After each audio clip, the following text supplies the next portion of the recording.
banget bagi Tuhan Yesus. Siapa di sini yang masih takut? Ada yang masih dalam ketakutan? Percaya saudara, bahwa berjalan bersama Yesus tidak akan pernah terkalahkan. Dia sanggup menaklukkan apapun, menaklukkan setiap musuh kita, menaklukkan setiap beban-beban hidup kita. Amin. Yang bersuka cita, yang bersorak dalam Tuhan, lambaikan tanganmu. Kita angkat pujian ini.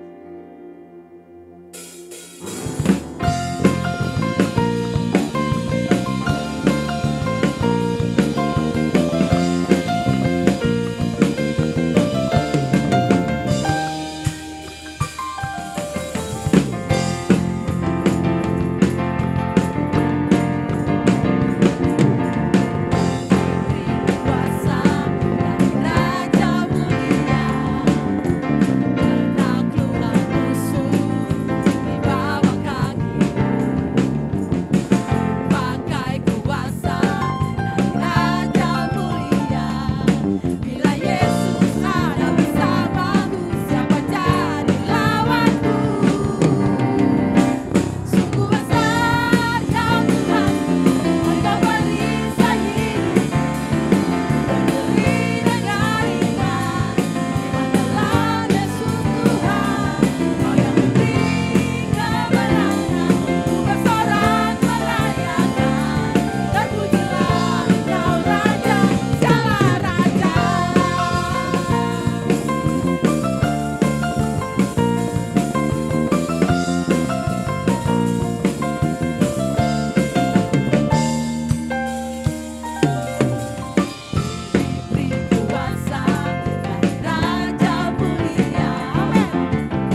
Sudah terkasih, ada sukacita, Amin. sudah terbakar. Haleluya, haleluya. Tidak ada alasan bagi kami untuk tidak bersukacita di hadapan Engkau, Tuhan. Sebab Engkau terlalu baik bagi setiap kami. Karena kami mau lebih dalam lagi menyembah Engkau, Tuhan. Kami mau lebih lagi, Tuhan, merasakan hadirat-Mu, merasakan kehadiran-Mu di tempat ini. Jesus, kemuliaan hanya bagi-Mu.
jemaat.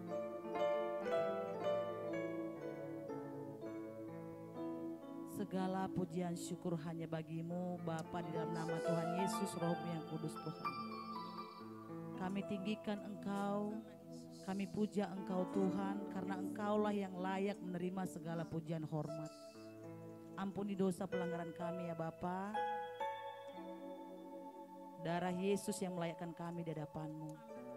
Saat ini Tuhan, kami datang di hadapan-Mu membawa setiap doa-doa kami. Kami berdoa buat gereja kami. Mari Bapak Ibu Saudara, kita berdoa buat gereja kita.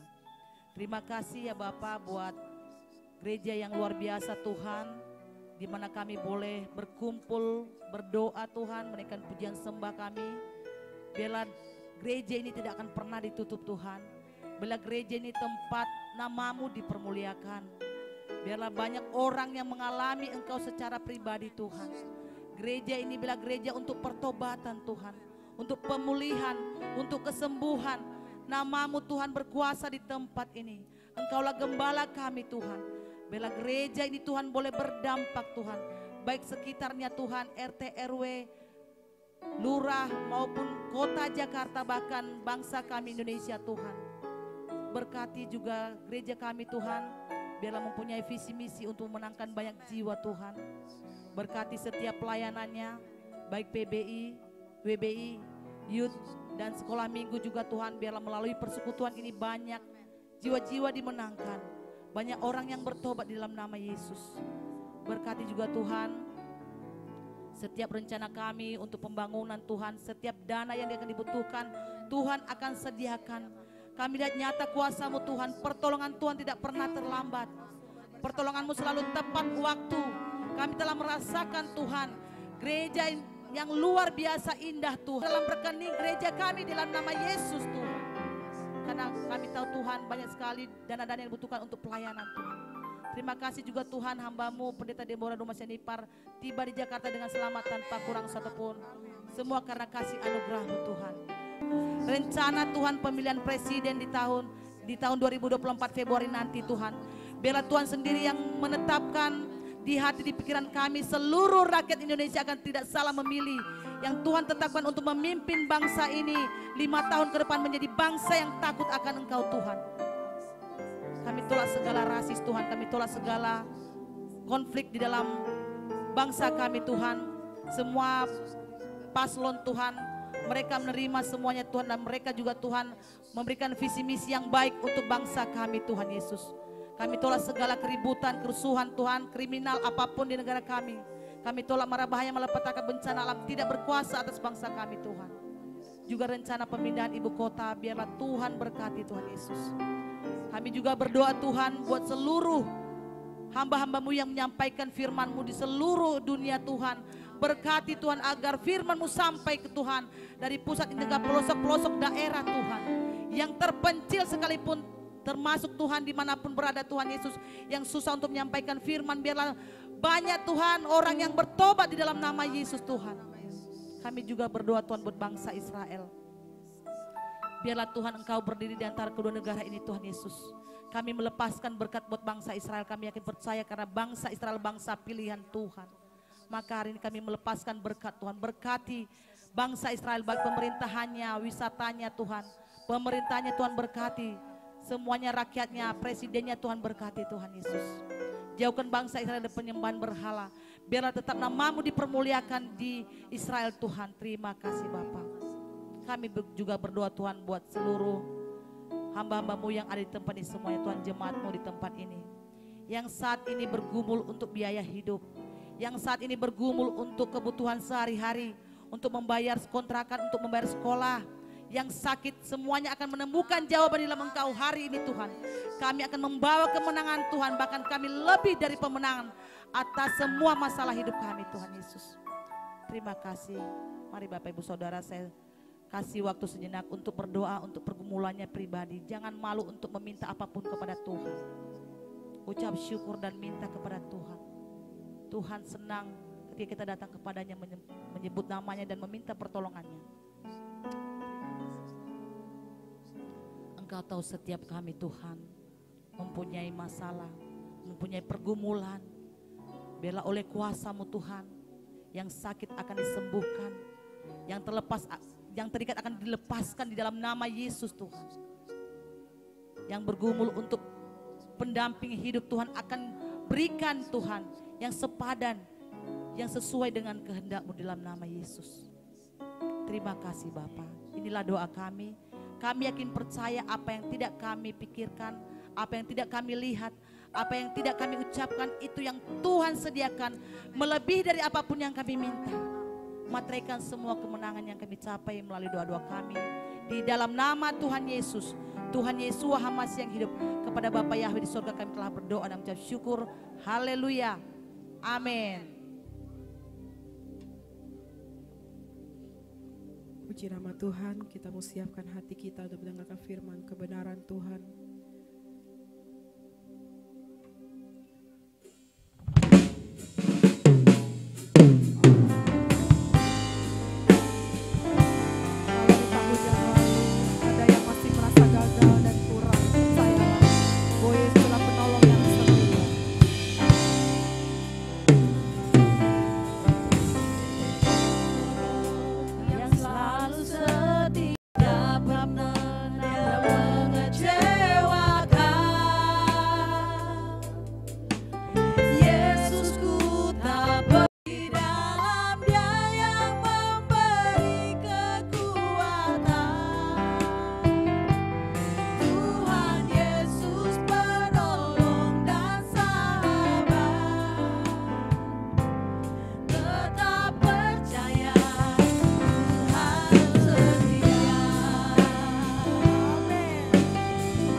Dan sangat terbukti kasih-Mu Tuhan, Engkau setia dalam janji-Mu kepada semua umat yang Kau ciptakan.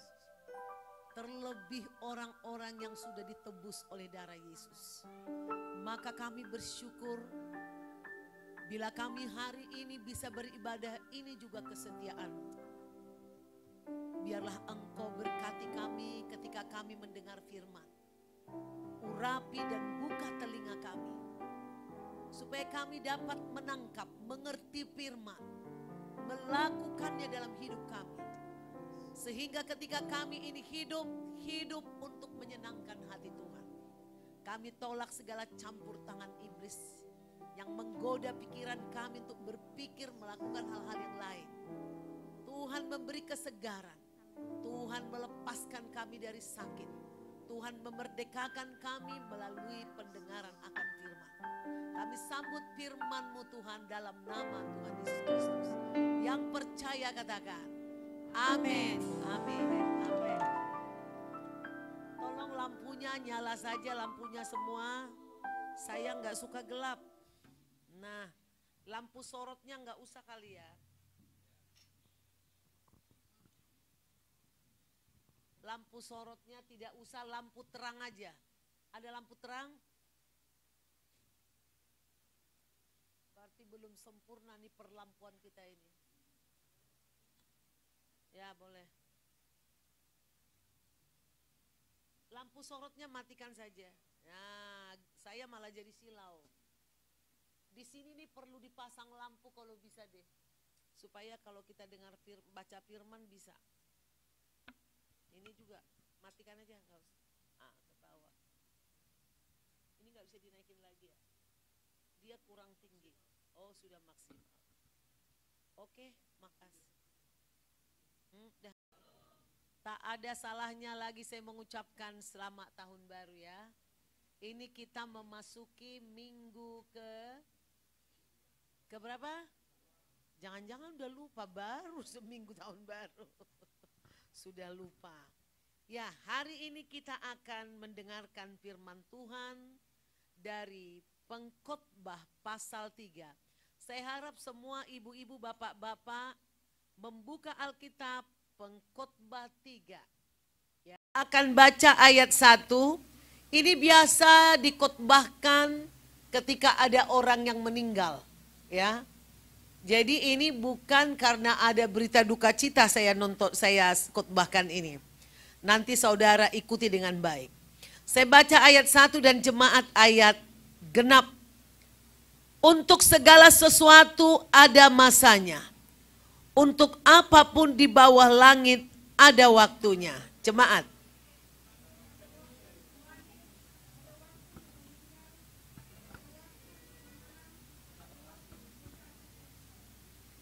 Ada waktu untuk membunuh, ada waktu untuk menyembuhkan. Ada waktu untuk merombak, ada waktu untuk membangun.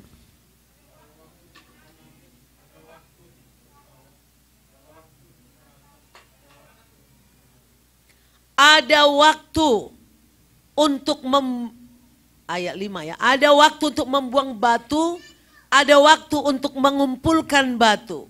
Ada waktu untuk memeluk, ada waktu untuk menahan diri dari memeluk.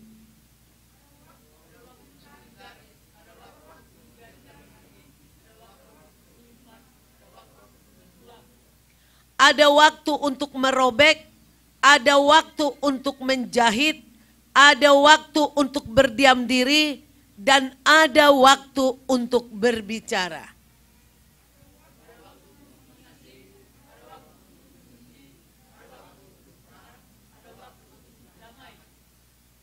Apakah untung pekerja yang dikerjakannya dengan berjeripayah? Aku telah melihat, silakan.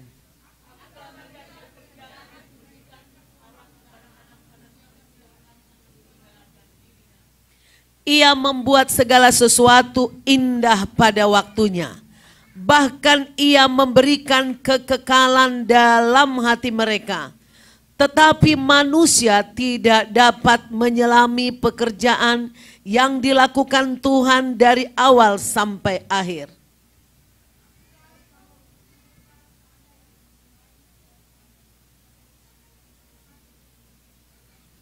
Kenapa tidak pada mau baca kok bimbang dan ragu?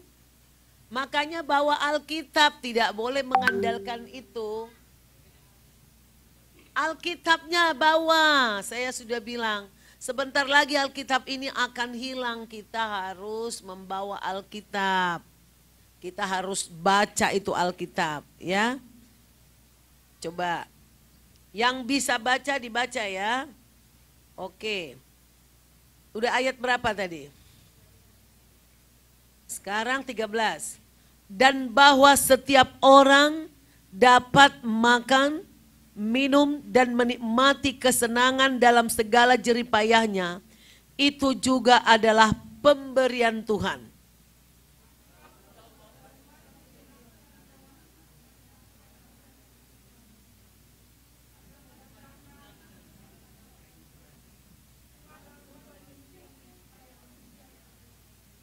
Ya, yang sekarang ada, dulu sudah ada. Dan yang akan ada, sudah lama ada. Dan Tuhan mencari yang sudah lalu. Ini luar biasa loh firman ini. Kalau kita renung-renungkan di sini dikatakan ada waktu lahir, ada waktu meninggal, ada waktu menanam, ada untuk mencabut yang tanam.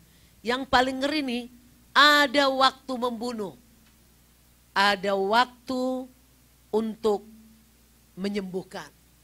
Ini banyak dipakai penjahat nih. Alkitab aja mengatakan ada waktu membunuh.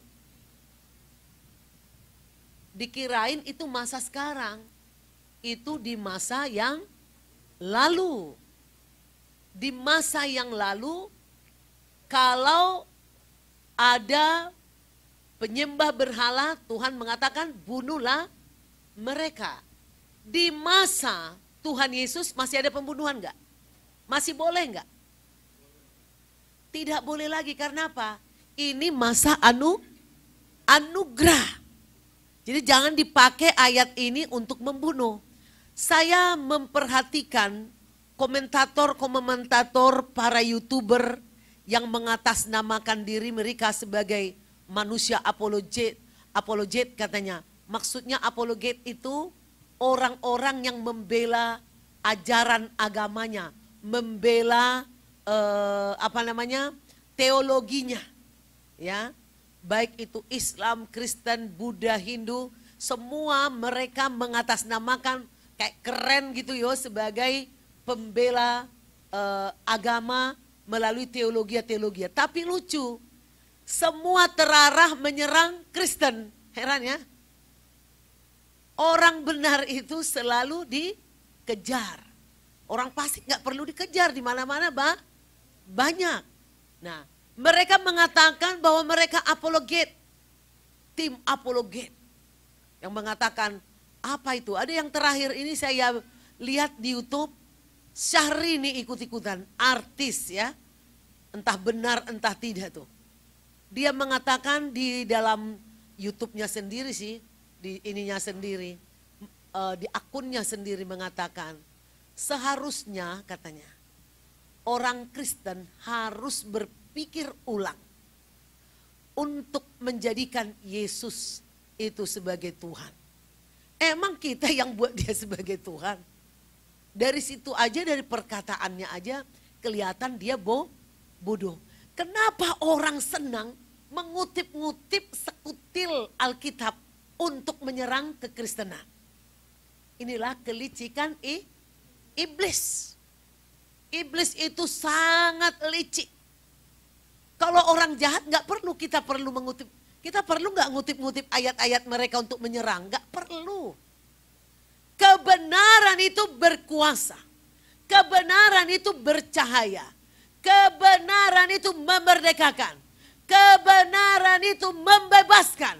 Maka tidak bisa diimitasi. Orang akan berusaha mengimitasi emas. Tapi emas tetap emas, kaleng-kaleng tetap kaleng. Walaupun diimitasi, bisa nggak kaleng itu berubah jadi emas? Nggak bisa lah. Kaleng is kaleng, emas is emas. Nggak bisa, gold is gold. Biar ditiru-tiru kayak apa, dilapisin, nggak bisa. Kaleng adalah kaleng. Coba saudara pergi ke Pegadaian. Coba yang pengalaman, saya muridnya Ibu Hilda saya. Dites itu mas saudara. Gak akan bisa walaupun gold plated 2 kali katanya. 3 kali dilapis dengan emas. Gak bisa. Nah saudaraku, aku nih selalu ditegur Mic-nya dideketin. Saya kalau udah bicara asik lupa ya. Ada waktu membunuh. Di zaman perjanjian lama memang Tuhan Bapa Yahweh memerintahkan langsung kepada bangsa Israel. Disuruh membunuh bangsa-bangsa yang menyembah berhala. Ini kita perlu perhatikan. Jangan saudara sampai murtad gara-gara ada kata-katanya gini. Saya perlu meluruskan ini kepada saudara. Siapa tahu saudara tertonton terus ketemu cewek cakep yang agamanya sono. Iya bener tuh di Kristen juga sama kok membunuh kok. Tidak. Di perjanjian lama itu bukan Kristen. Amin. Halo. Apa arti Kristen? Pengikut Kristus. Kristus itu bahasa apa? Bahasa Yunani. Tetapi kenapa kita memakai perjanjian lama? Ini yang penting. Perjanjian lama adalah akar, asal muasal daripada ketuhanan kita. Yaitu ajaran Tuhan terhadap bangsa Yahudi. Bangsa Yahudi ini satu-satunya bangsa di dunia yang mengenal Tuhan, yang menyembah Tuhan. Yang lainnya menyembah berhala. Yang lainnya menyembah berhala. Oleh karena itu, penyembahan berhala mereka bukan cuma sujud kepada berhala, bukan. Mereka membakar anak-anaknya. Dipersembahkan kepada berhala, kepada setan. Tuhan marah. Aku ini Tuhan yang asli loh. Tidak pernah menyuruh siapapun untuk memotong anaknya, membakar anaknya. Kok kamu? Nah orang-orang pilihan Tuhan ini sebagian tertarik kepada berhala ini. Karena apa? Setan seakan-akan ikut membantu mereka. Memberkati mereka. Awalnya kalau minta kekayaan supaya hujan datang, mereka bakar manusia, potong manusia, persembahkan darah kepada berhala, kepada setan. Hujan turun. Kalau kita sekarang ke dukun, bisa terjadi apa yang dikatakan dukun. Tetapi habis itu dia memanipulasi. Dia akan menuntut nyawa kita dan nyawa anak-anak kita.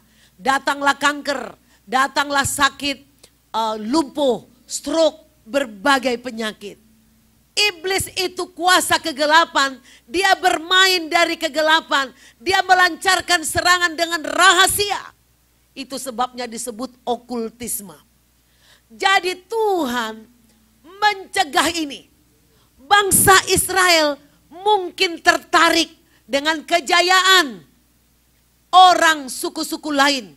Maka mereka ingin tahu, ada bahkan mereka menikah dengan suku-suku penyembah berhala ini. Itulah makanya mereka jadi bercampur. Makanya saya tegas di dalam keluarga saya. Ada beberapa keluarga kami yang pindah ke sono. Saya bilang, kalau mereka sudah pindah, jangan pernah panggil. Untuk urusan-urusan pesta apa di dalam keluarga kita. Karena itu nanti akan mempengaruhi anak-anak kita. Anak-anak kita nanti akan berpikir, gak apa-apa kok tukar agama. Awal-awalnya doang dibenci. Lama-lama nanti juga bisa. Saya gak mau itu terjadi, digampangkan anak-anak saya. Saya tidak benci agama lain. Yang mereka sudah lahir dengan agama itu silahkan. Amin. Tapi orang yang sudah mengenal Yesus, apalagi jadi guru sekolah minggu, terus mereka murtad meninggalkan Tuhan. Waduh, hatiku nelongso, duka luar biasa, duka lara. Jadi saya tegas mengatakan, tidak, sampai dia bertobat. Kita tidak membenci dianya, tapi kita harus menjaga anak-anak kita agar tidak tertular kelakuan mereka. Oh, kita harus Bhinneka Tunggal Ika. Kata saudara-saudara saya yang lain. Saya Bhinneka Tunggal Ika. Saya tidak pernah menghina agama apapun. Saya menghormati, saya mengasihi apapun agamanya yang sudah lahir begitu. Tetapi kalau dari keluargaku menyimpang, tidak ada ampun. Tidak boleh lagi mendekat, supaya tidak membawa kuman kesesatan kepada keluarga saya. Itu prinsip saya, saudaraku. Prinsip saya tidak ada di Alkitab ditulis di sini. Makanya dibilang ada waktu untuk memeluk, ada waktu untuk menahan. Tidak memeluk, ada waktunya semuanya. Nah, saudaraku, ada waktu membunuh tadi. Ini penting saya jelaskan karena saya membaca kesesatan-kesesatan dari apologet ini.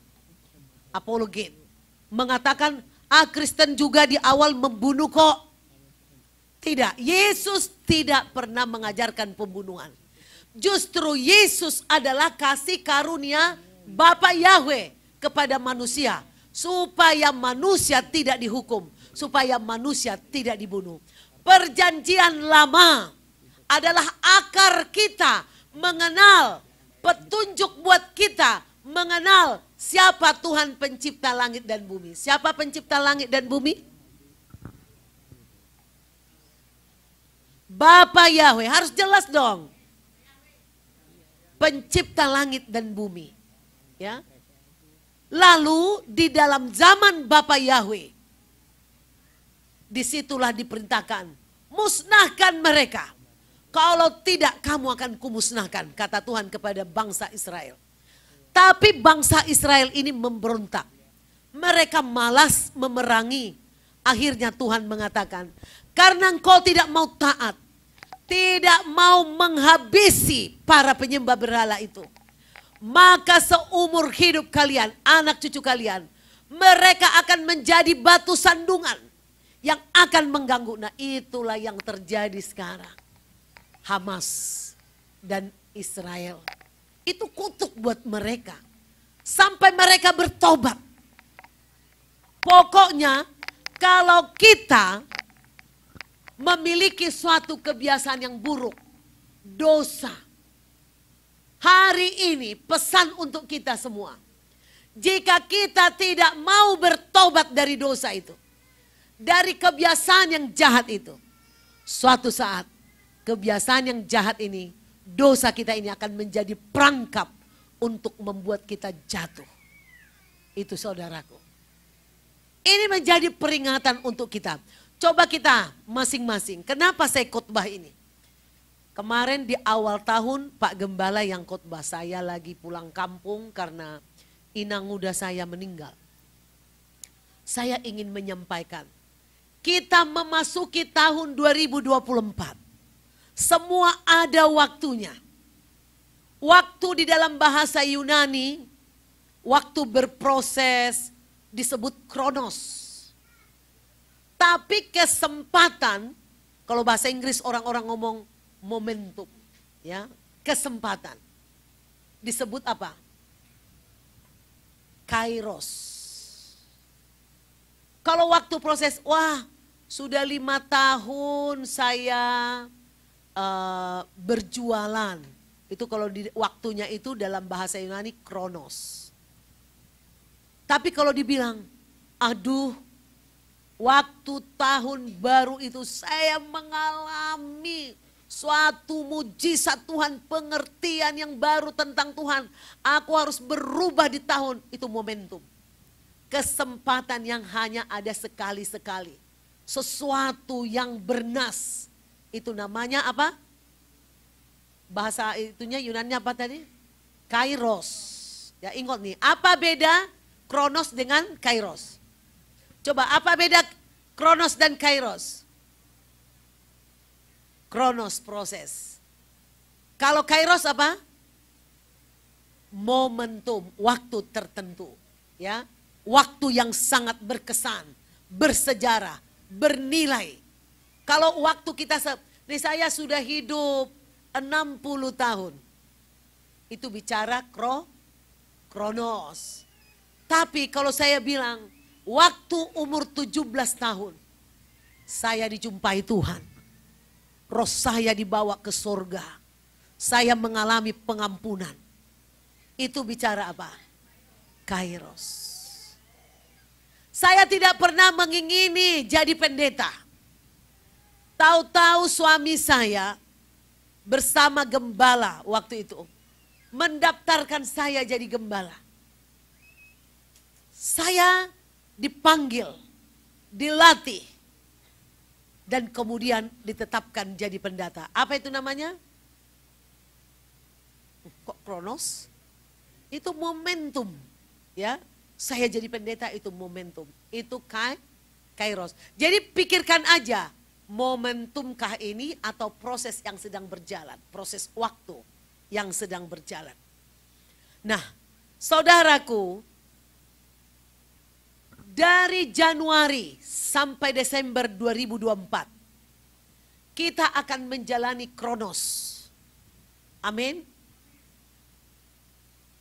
Kita tahu segala sesuatu ada waktunya. Dan Alkitab dari kitab Pengkhotbah mengatakan, maka semua adalah sia-sia. Coba ada orang kaya, kemarin waktu saya di kampung, ada saudara saya bercerita, kamu kenal gak si Anu? Oh ya kenal, saya bilang gitu. Dia kan kaya sekali. Saking kayanya dulu ada orang kos di rumah mereka dari kampung-kampung orang miskin. Lalu karena tahu dia orang Batak, orang ini tinggal di Aceh. Karena tahu orang Batak, lalu dia bilang, udahlah kamu saya gratiskan uang kosmu. Gak usah bayar selama kau kuliah. Kasihan. Kebetulan yang kuliah di Aceh ini adalah orang miskin. Tahu-tahu jadi oranglah dia di Jakarta ini. Jadi kaya raya, pejabat atau pengusaha. Baliklah dia ke Aceh beberapa tahun lagi, yang punya kos ini sudah tua. Lalu dia mengatakan, Ibu, kau begitu baik kepada saya, tanpa pertolonganmu aku tidak bisa seperti ini. Sekarang aku udah berhasil. Berikanlah satu anakmu untuk saya angkat, saya sekolahkan seperti kau telah menolong saya. Akhirnya ditetapkanlah satu orang perempuan. Dibawa, ini sebelum tsunami. Dibawalah itu. Datanglah tsunami. Dilenyapkan tsunami lah semua ayah, ibu dan saudara-saudaranya. Tinggallah dia yang selamat, si anak perempuan ini. Kita nggak paham kadang apa maksud Tuhan. Tapi yang jelas, Tuhan menyisihkan satu orang sebagai penerus. Anak perempuan inilah satu-satunya yang selamat dari keluarga itu. Ini luar biasa, saudaraku. Saya mau beritahu, Tuhanlah pengarah kehidupan kita. Tidak ada satupun yang terlewat dari pandangannya terhadap kamu. Oleh karena itu kita jangan anggap enteng. Saya bertanya terhadap teman-teman, apa kata Tuhan? Bagaimana firasatmu, instingmu, imanmu, doamu mengenai tahun 2024? Ada yang mengatakan ngeri.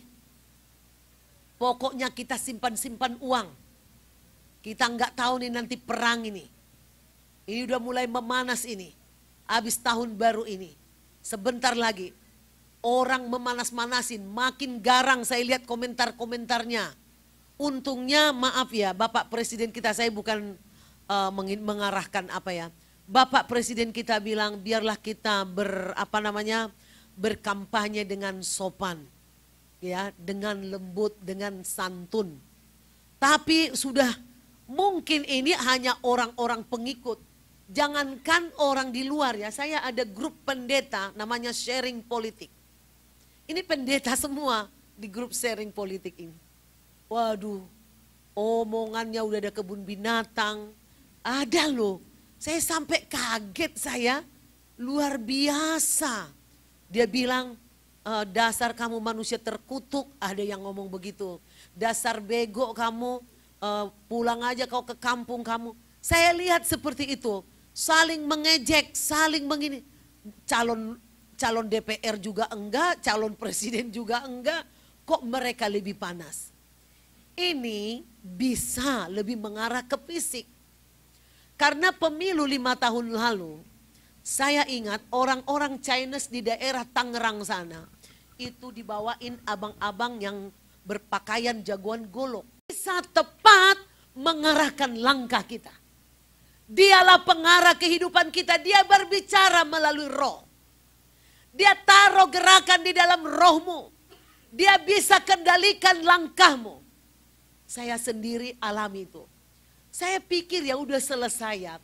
Dulu mertua saya meninggal, kami bawa ke kampung. Sudah gelap. Aduh, bagaimana ini kami ke kuburan. Gak kelihatan jalan, licin saya pikir. Saya berdoa sama Tuhan. Saya suka puasa. Saya bilang, Tuhan, firman-Mu mengatakan Elia adalah manusia biasa. Tetapi karena dia bersungguh-sungguh berdoa, maka doanya dijawab.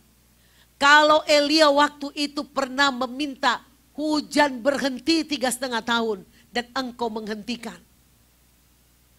Sekarang pun pasti masih berlaku.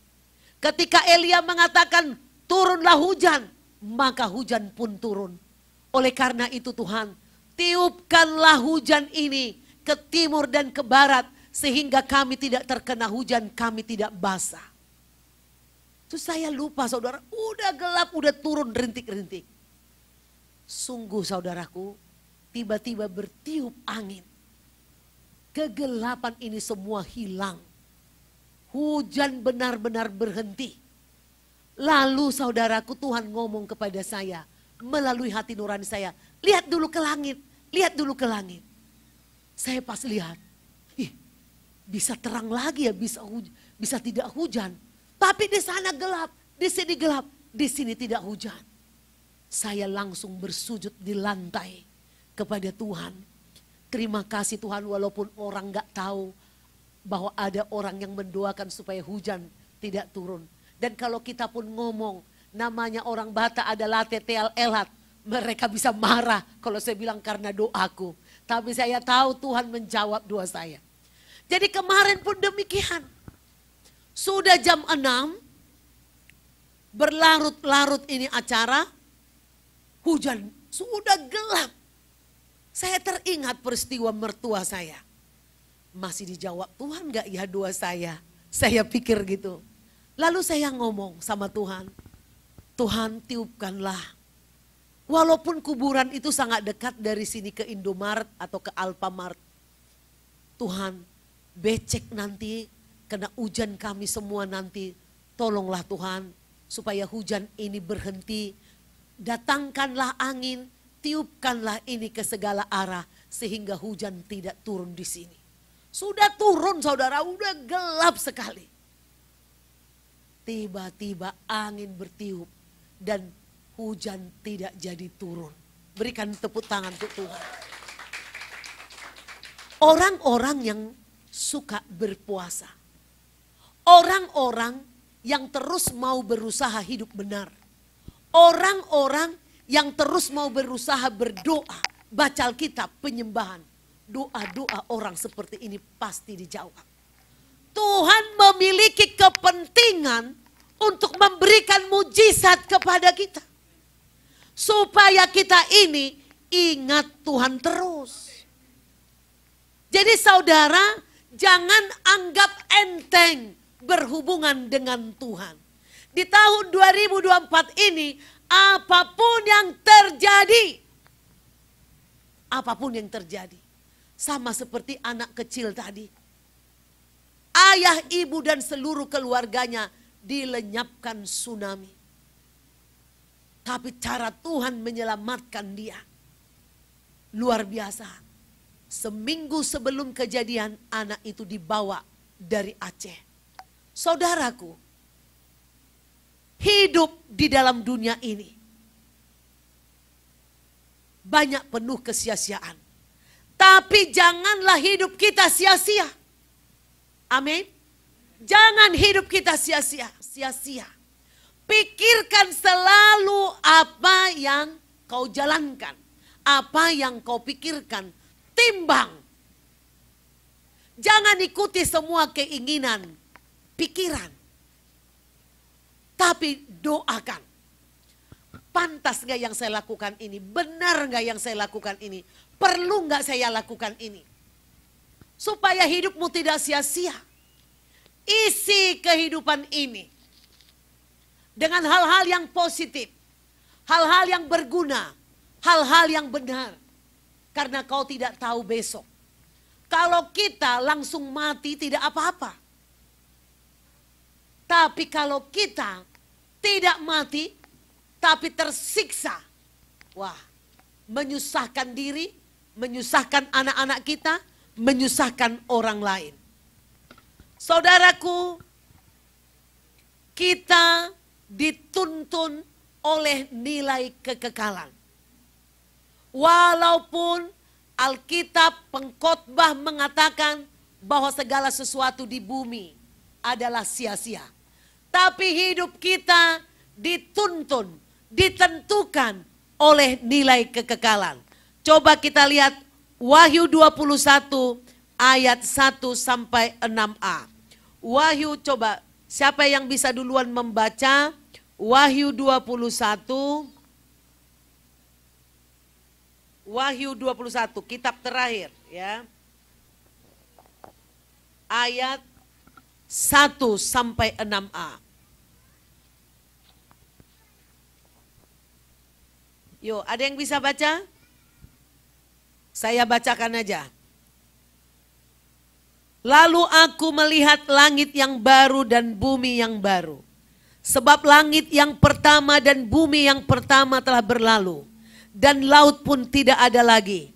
Dan aku melihat kota yang kudus, Yerusalem yang baru, turun dari sorga, dari Bapa Yahweh, yang berhias bagaikan pengantin perempuan, yang berdandan untuk suaminya. Lalu aku mendengar suara yang nyaring dari tahta itu berkata, lihatlah kemah Tuhan ada di tengah-tengah manusia. Dan ia akan diam bersama-sama dengan mereka. Mereka akan menjadi umatnya. Dan ia akan menjadi Tuhan mereka. Dan ia akan menghapus segala air mata dari mata mereka. Dari maut tidak akan ada lagi. Tidak akan ada lagi perkabungan atau ratap tangis atau duka cita. Sebab segala sesuatu yang lama itu berlalu. Ia yang duduk di atas tahta itu berkata, lihatlah, aku menjadikan segala sesuatu baru. Dan firman-Nya, tuliskanlah, karena segala perkataan ini adalah tepat dan benar. Firman-Nya lagi kepadaku, semuanya telah terjadi. Aku adalah Alfa dan Omega, yang awal dan yang akhir. Sampai situ saja. Saya mau beritahu tadi, kita ini dituntun nilai-nilai yang kekal. Oleh karena itu saudaraku, tunjukkanlah kehidupanmu bahwa engkau menginginkan hidup kekekalan itu. Tadi seperti seorang nenek itu yang memberi rumahnya di kos gratis. Mungkin kalau dia tidak akan pernah menolong orang yang kos itu, mungkin anaknya tidak ada lagi yang selamat. Sudah binasa oleh tsunami. Segala perbuatan baik atau perbuatan yang jahat yang kita lakukan memiliki nilai yang kekal. Kalau jahat perbuatanmu, otomatis itu modalmu memberati engkau membawa dirimu ke neraka. Tetapi kalau perbuatan baik yang kau lakukan, maka itu juga akan menyertaimu. Itulah bekalmu menuju hidup yang kekal. Dikatakan di sini segala sesuatu yang ada di dunia ini pasti berlalu. Kita akan tinggalkan dan Tuhan menunjukkan ada Yerusalem yang baru, kota yang baru, tidak lagi butuh listrik di sana. Saya di kampung saking mungkin beratnya uang didapat di kampung, namanya petani. Mereka begitu luar biasa menghitung listrik. Mata saya seperti sakit karena apa? Listriknya dikurangin semua 5 watt, 5 watt, 5 watt. Supaya bisa membayar listrik itu seirit mungkin. Kebalikan daripada rumah saya. Seterang mungkin kalau di rumah saya. Di sana, aduh mana tanahnya, jalannya tanah, licin, hujan. Saya mau lewat, sukar sekali. Sepatu saya semua penuh lumpur pulang dari sana. Karena lagi musim hujan. Nah, bagaimana mereka berhemat untuk listrik? Di surga, di Yerusalem kota yang baru. Di sini. Tidak ada lagi air mata dari mata mereka. Dihapus. Maut tidak ada lagi. Tadi di ayat 4. Tidak akan ada lagi perkabungan dan ratap tangis. Atau duka cita. Sebab segala sesuatu yang lama itu telah berlalu. Saya kemarin pulang kampung, saya ke kuburan ayah saya. Sama ibu saya. Boleh nggak orang Kristen meratap? Siapa bilang nggak boleh? Coba lihat di Alkitab. Orang-orang Israel persis kayak orang Batak. Kalau meninggal harus diriuhkan peratap, bahkan menggaji. Ada yang ininya spesial meratap. Di orang Batak juga dulu di zaman baheula itu ada yang dipanggil untuk spesial meratap. Nah di zaman saya masih kecil, hampir semua ibu-ibu kalau ada yang meninggal meratap. Tapi ratapan mereka ratapan berhala. Beda. Boleh gak orang Kristen meratap? Boleh. Tetapi isinya yang beda. Rohnya yang beda. Jangan bilang, kenapa kau tinggalkan saya? Kenapa kau pergi? Mama dengarlah saya. Bapak jawablah saya. Peluklah saya. Itu kau bicara dengan arwah orang mati. Jadi saya nggak tahu kenapa kemarin saya ingin menangis di kuburan ayah saya. Tapi saya berpikir dulu, apa yang harus saya ucapkan? Supaya saya jadi berkat. Coba di kuburan aja kita bisa jadi berkat. Akhirnya saya mulai meratap saudaraku. Saya panggil nama Tuhan. Saya bilang, saya angkat tangan saya. Terima kasih Tuhan. Jadi kayak bermazmur. Engkau telah memberikan saya ayah yang baik. Yang memberikan teladan iman kepada saya. Aku mengucap syukur kepadamu. Ini aku datang Tuhan. Terima kasih. Kau berikan saya ayah. Kau berikan saya ibu. Terpujilah namamu Tuhan. Mereka telah mengajarkan saya kebenaran firman-Mu. Aku percaya mereka sudah bersama dengan Engkau. Ada tetangga yang datang. Nunggu-nunggu mendengar. Jadi kita bisa berkhotbah lewat ratapan di kuburan saudaraku. Amin saudaraku. Jangan kita datang ke kuburan bawa minuman. Kalau orang Batak biasanya di sana terkenal bacanya orange crush, itu bacanya orange krus katanya, orang kurus katanya. Itu semacam limon ya. Minuman-minuman di daerah sana seperti itu, cak badak, bawa lapet, bawa ayam kampung yang sudah dimasak untuk dikasih ke orang mati, orang hidup nggak makan gitu ya. Itu dikasih, dipersembahkan. Itu sesat.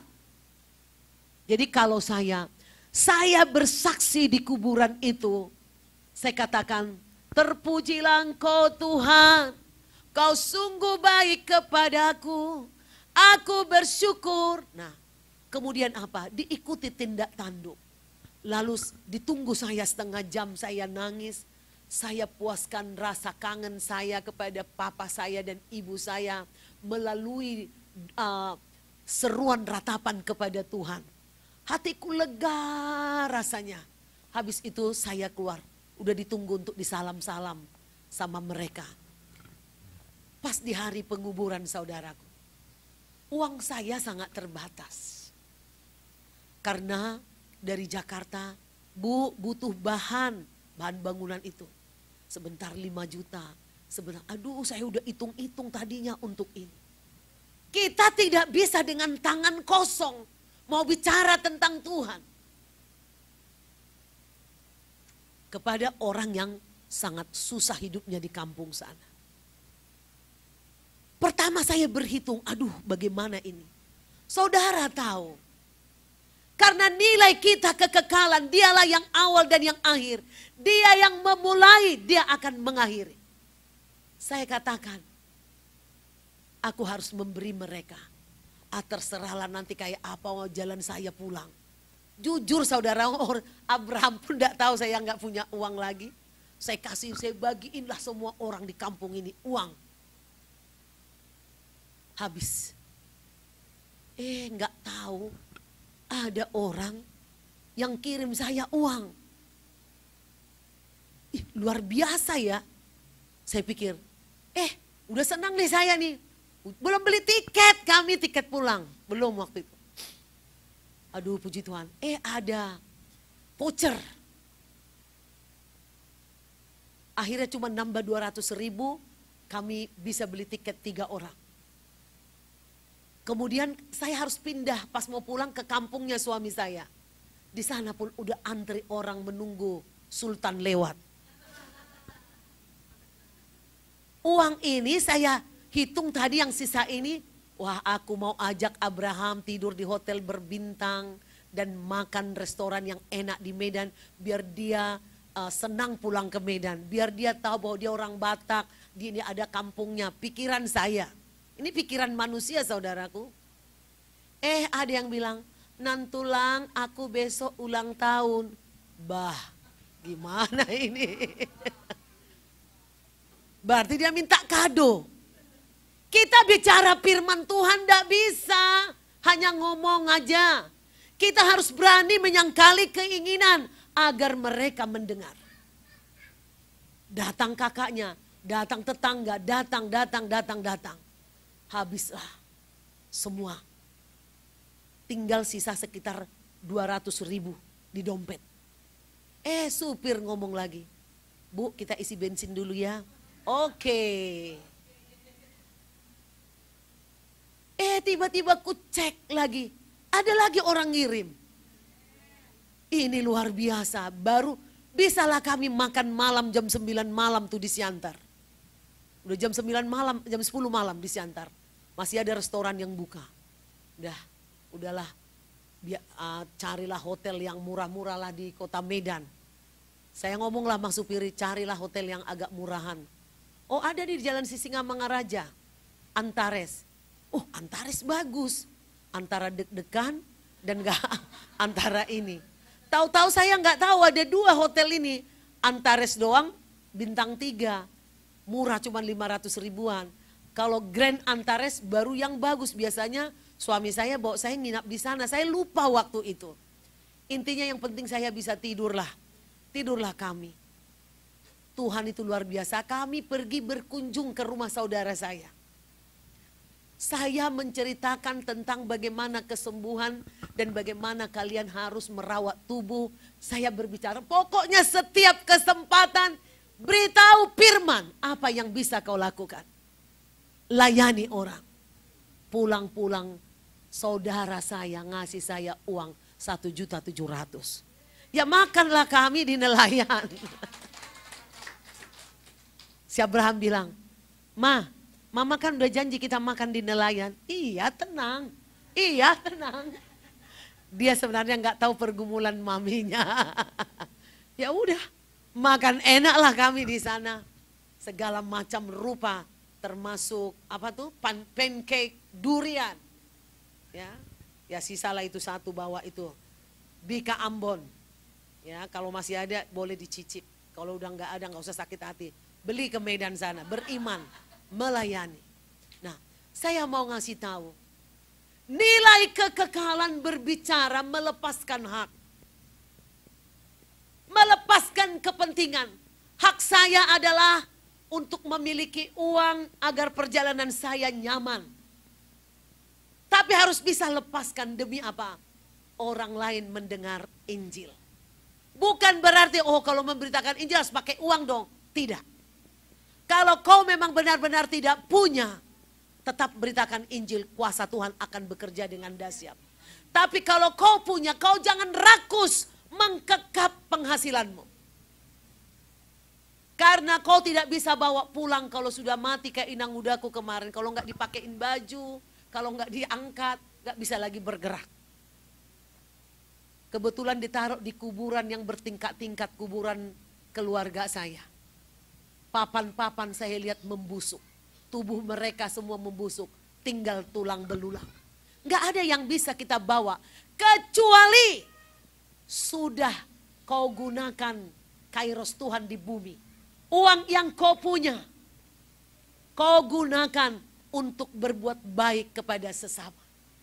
Yesus mengatakan ketika ketemu dengan orang-orang yang merasa beragama, yang merasa melayani. Tuhan, aku tidak mengenal kamu. Aku mengusir setan loh demi namamu Tuhan. Ini bukan berarti, ini nih sering disalah artikan. Kita di gereja ini kan punya karunia mengusir setan. Ada loh di Alkitab yang ngusir setan tidak masuk surga. Ada orang ngomong kayak gitu. Kalau kau mengusir setan doang, tapi tidak berbuat baik. Kalau kau egois, kau rakus, kau serakah, kau hanya memenuhi keinginan dagingmu saja. Tuhan akan mengatakan kepadamu, aku tidak mengenalmu. Tuhan tidak peduli pelayanan apa pelayanan kita. Intinya seorang pengikut Yesus harus berbuat baik kepada sesama. Harus mau mengalah. Jadi jangan ada yang sok jago di sini. Ya, jangan sok kuat, sok merasa paling melayani, sok paling merasa berbakti, mengabdi. Karena apa yang kau lakukan itu akan menjadi bekalmu dalam kekekalan. Amin saudaraku. Jadi tidak perlu kita menuntut. Bukan aku paling ini di sini, aku paling banyak melayani, aku mencari jiwa. Itu kau lakukan bukan untuk mencari kehormatan. Tapi itu adalah bekalmu nanti. Maka nilai hidup kita adalah nilai kekekalan. Masa depan yang cerah, cemerlang. Tuhan sediakan. Tidak ada lagi maut, tidak ada lagi air mata. Jadi mumpung di bumi ini kita masih bisa nangis, nangislah. Tangiskanlah kepada Tuhan. Jangan kepada berhala. Jangan kepada orang mati, jangan kepada manusia. Kalau kau punya kesusahan, jangan hanya mau datang kepada gembala, datang kepada Tuhan. Amin. Datang kepada Tuhan. Ini yang dimaksud nilai kekekalan. Password untuk masuk langit baru adalah iman dan perbuatan. Jadi saya sangat happy banget kemarin. Terima kasih untuk doa dari semua. Happy-nya saya itu adalah karena saya merasakan Tuhan bekerja. Di dalam kedukaan pun masih ada penginjilan.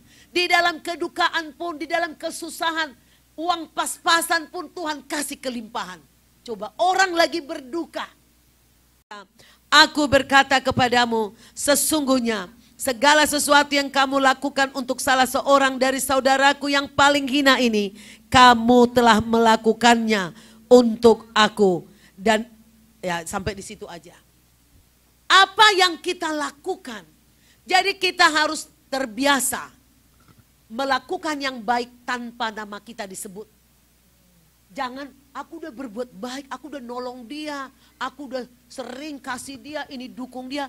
Tapi apa dia nggak ingat saya, nggak hormati saya, nggak perlu. Amin. Coba ibu-ibu, bapak-bapak, jangan pernah menuntut ini dari saudaramu. Inilah yang membuat keluarga sering berperang. Sakit hati, ada kebencian, dendam. Karena kita mengingat-ingat pemberian kita, kita ingin dipuji, kita ingin diangkat, kita ingin disebut-sebut.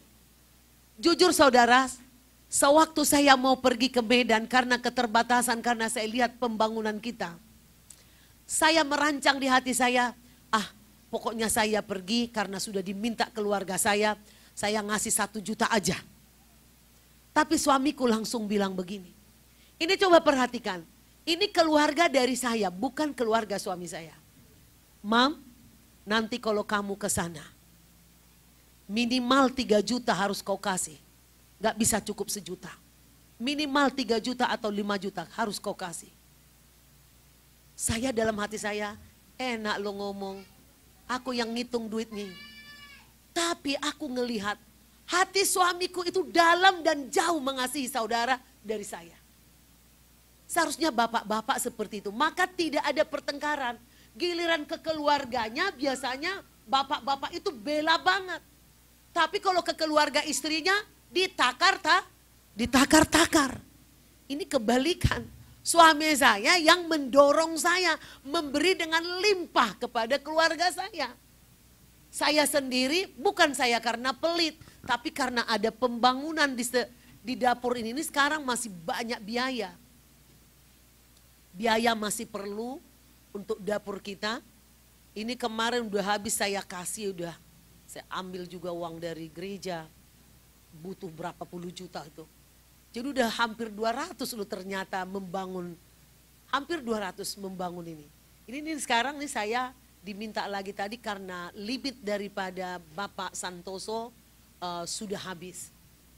Saya mau beritahu kepada kita semua. Jangan pernah kita memberi untuk minta dihormati. Amin. Dan berilah dengan limpah. Lihat, jangan bilang gini, dia aja saudara kandung. Saya lihat kan ada saudaranya yang mereka cuman supir.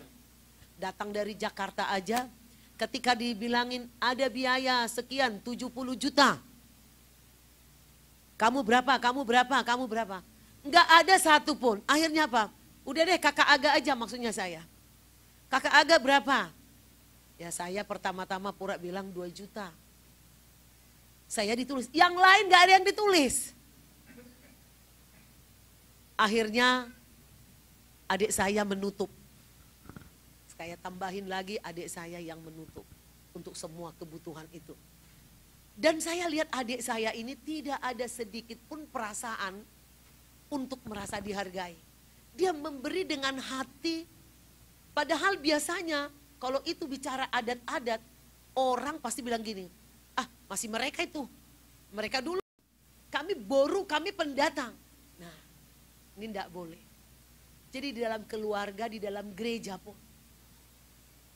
Kan si Patricia yang suka disuruh-suruh ibu. Itu kerjaan ibu Patricia. Atau si Patricia balik ngomong. Kan Pak Philip, Ibu Susi, James yang tinggal di gereja. Ya itu urusan mereka dong bersih-bersih di sini. Hancur udah. Kalau udah seperti itu.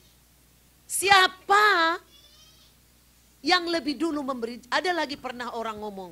Apa yang kau dapat dari gereja itu? Siang malam kau di gereja itu. Emang kau digaji? Kalau itu hitung-hitunganmu, habislah. Saya dari kecil, diajar orang tua saya, itu sama makanya saya nangis. Selalu melimpah untuk melayani. Tanpa pernah mengharapkan penghargaan orang lain. Jadi aku selalu tertuju kepada Tuhan melakukan apapun. Termasuk mau bertindak. Apakah perbuatanku baik? Selalu ukuranku Tuhan, berkenankah kamu aku lakukan ini? Berkenan gak Tuhan aku melakukan ini? Berkenan gak Tuhan? Bukan soal orang tahu atau tidak, rugi atau untung. Uang-uang sendiri terserah gua dong. Gak bisa begitu. Tapi aku selalu mengatakan, aku tidak mau menyakiti hati Tuhan. Karena aku percaya nilai kekekalan. Saya minta semua ngomong nilai kekekalan. nilai kekekalan harus kita pikirkan. Apa yang kita lakukan menyenangkan hati Tuhan atau tidak? Inilah Roh Kudus akan memimpinmu, membimbingmu berjalan apabila kamu pikirkan nilai kekekalan itu. Tadi dikatakan di sini, semua orang yang berbuat, ketika aku di penjara kau datang. Kapan Tuhan gak pernah? Itu loh ketika kau lakukan kepada salah seorang yang lemah di bumi ini. Bukan kepada orang kaya. Kalau kalian baik-baik melayani karena orang kaya yang dilayani, nehi si melekete, kalian tidak akan dapat hasil apa-apa itu. Jadi harus peduli. Ya pekerja-pekerja di sini karena tahun 2024 ini, kalian harus ramah, sapa. Yang paling hina, yang paling miskin, yang paling mungkin paling susah, datangi.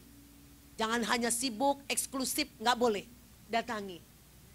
Tanya, harus ingin tahu. Kita harus merampas jiwa-jiwa itu supaya tidak datang kepahitan. Amin. Saudaraku, itulah yang terakhir. Yesaya 43 ayat 18 sampai 19. Sudah berapa menit saya khotbah? Udah ada 1 jam? Hah? Belum, berapa menit coba tadi mulai? Yesaya 43, saya kangen. Saya bersemangat. Ayat 18 sampai 19 saya baca ya. Janganlah ingat-ingat hal-hal yang dahulu. Janganlah perhatikan hal-hal yang dari zaman purbakala. Jauhkan turbulensi, cuaca, tanganmu yang berkuasa. Lancarkan perjalanan mereka. Ketika take off dan landing, semua penumpang, Tuhan engkau jagai, pilot, co-pilot, stewardess, engkau berkati. Biarlah mereka Tuhan sehat di perjalanan, khususnya Kiara. Dia bisa dengan tenang selama di pesawat Tuhan. Perbuatan yang baik di dalam mereka Tuhan, membuat mereka juga kau jaga Bapa. Berkati mereka, lindungi. Bisa kami ketemu nanti malam, tepat waktu jam 10 malam atau jam 12 di bandara Tuhan. Terima kasih untuk pemeliharaanmu selama 1 bulan mereka berada di Paris. Hari ini juga Tuhan saya berdoa untuk Ernesto. Tuhan engkau melihat hati Ibu Rima dan Pak Semli yang selalu ingat gereja ini. Ketika anak mereka, putra bungsu mereka ulang tahun yang ke-17. Mereka telah mengirimkan makanan dan minuman begitu melimpah untuk jemaat di tempat ini. Tuhan, ingatlah semua perbuatan baik yang dilakukan oleh Ibu Rima dan Pak Semli dan anak-anaknya. Beri mereka kesehatan dan panjang umur. Dan dengarkanlah doa mereka terhadap putra mereka Ernesto. Panjangkan umur Ernesto, sehatkan tubuh jiwa rohnya, berkati pendidikannya. Biarlah dia bisa nanti mencapai perkuliahan yang tepat, jurusan yang tepat. Tuhan memberkati Ernesto. Tuhan memberkati juga anak-anaknya yang lain, baik Elim maupun Ezer yang sedang menyelesaikan kuliah kedokterannya Tuhan. Terima kasih Bapak, kami memberkati seluruh keluarga besar Salino Tuhan. Terima kasih, kami akan mengakhiri ibadah kami. Kami mau mengangkat tangan kami menerima berkat daripadamu. Angkatlah tanganmu kepada Tuhan. Bapa Yahweh sumber segala berkat, yang awal dan yang akhir memberkati engkau. Jika engkau pulang dari tempat ini ke rumahmu, bawalah berkat ini, firman ini kau bawa ke dalam rumahmu. Berubahlah dalam pembaruan budimu. Ingatlah ada nilai kekekalan yang akan kau jalani di tahun 2024. Yang akan menjadi bekalmu. Tuhan sudah berjanji, air mata tidak ada lagi, maut tidak ada lagi di surga yang kekal, di Yerusalem yang baru. Maka jangan takut. Janji Tuhan hari ini kepada engkau bahwa sesungguhnya Tuhan sudah berfirman kepada kita semua, Dia akan mengalirkan air di padang gurun. Maka tidak ada kemiskinan, tidak ada kebangkrutan, tidak ada kekurangan, tidak ada kelaparan. Berkat yang daripada Bapa, kasih setia dari Tuhan Yesus, pertolongan dari Roh Kudus turun di atas kepalamu, menyertai engkau setiap hari sampai Tuhan Yesus Kristus datang yang kedua kalinya. Yang percaya katakan amin, amin, amin.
Silakan duduk semua, siapkan persembahannya. Terima kasih untuk firman yang dahsyat. Bapak Ibu Saudara yang diberkati Tuhan, sebelum kita mengakhiri dan pulang dengan berkat, kita akan makan dan minum. Tapi sebelum itu saya ingin ingatkan kembali kepada kita tentang khotbah yang dahsyat ini. Saya sampai mengenang masa-masa sulit yang dulu, dan ketika Ibu Gembala pulang, itu sesuatu yang luar biasa. Hari Kamis selalu ada orang, sebagaimana biasa hari Kamis selalu ada doa di rumah. Ada 3 keluarga datang ke rumah dan luar biasa. Tadi disampaikan ada yang mengalami anak.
semuanya. Tiup lilin, tiup lilin, tiup lilin, sekarang juga, sekarang juga, sekarang juga.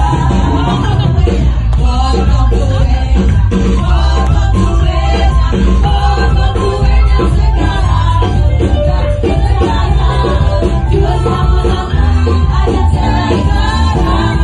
Opa, opa, potong kuenya, potong kuenya, potong kuenya sekarang juga,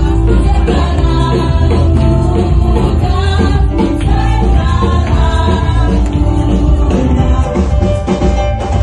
Bagi kuenya, bagi kuenya, bagi kuenya sekarang juga, sekarang juga, sekarang juga.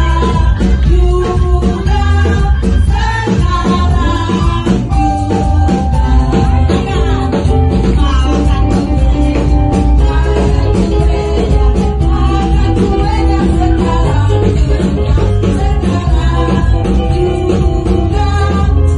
kuenya sekarang juga, sekarang juga, sekarang juga. Potong kuenya, potong kuenya, potong kuenya sekarang juga, sekarang juga,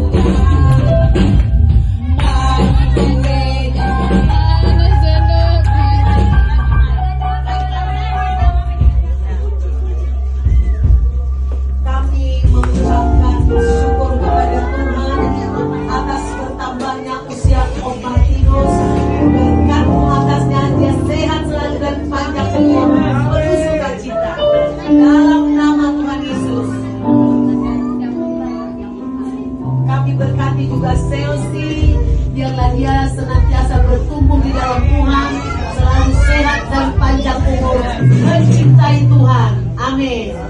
Tambah cerdas, tambah pinter, diberkati Tuhan dalam nama Tuhan Yesus. Dalam nama Tuhan Yesus. Diberkati juga Ibu Aliati. Dalam nama Tuhan Yesus, sehat panjang umur, biasa banyak rezeki, jadi istri yang baik, ibu yang baik buat anak-anaknya. Diberkati juga Angel, selalu sehat, berhasil dalam studi, jadi anak yang baik, selalu mengasihi Tuhan, sukses dalam segala hal, mencintai manusia, dicintai Tuhan, dalam nama Tuhan Yesus, dalam nama Tuhan Yesus. Kami juga ini kelima anak ini mewakili Ernesto, mewakili Elim, mewakili Keyara dan Pitra yang belum bisa hadir. Maka kue ulang tahun saya berikan untuk dimakan masing-masing. Yang ulang tahun Opa Martinus, selamat.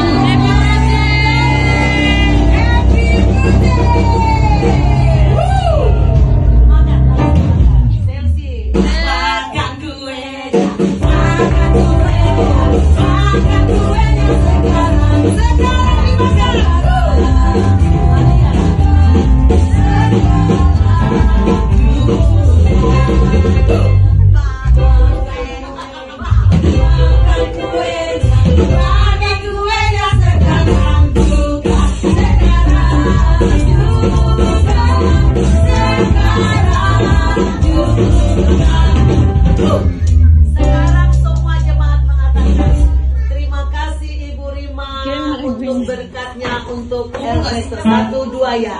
Terima kasih Ibu Rima untuk berkatnya. Selamat panjang umur Pak Ernesto dan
tambah cerdas, tambah pinter. Diberkati Tuhan dalam nama Tuhan Yesus. Dalam nama Tuhan Yesus. Diberkati juga Ibu Mariati. Dalam nama Tuhan Yesus, sehat panjang umur, biasa banyak rezeki, jadi istri yang baik, ibu yang baik buat anak-anaknya. Diberkati juga Angel, selalu sehat, berhasil dalam studi, jadi anak yang baik, selalu mengasihi Tuhan, sukses dalam segala hal, dicintai manusia, dicintai Tuhan, dalam nama Tuhan Yesus, dalam nama Tuhan Yesus.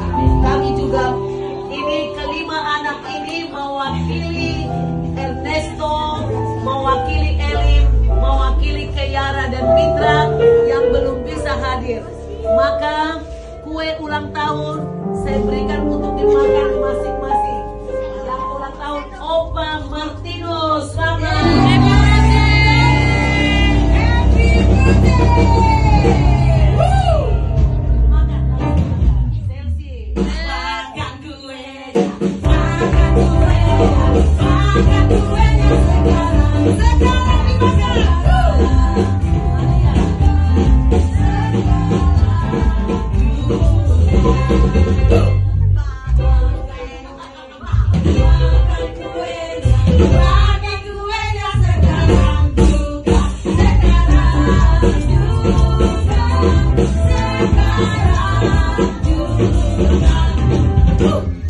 Sekarang semua jemaat mengatakan terima kasih Ibu Rima untuk berkatnya untuk RS 1-2 ya. Terima kasih.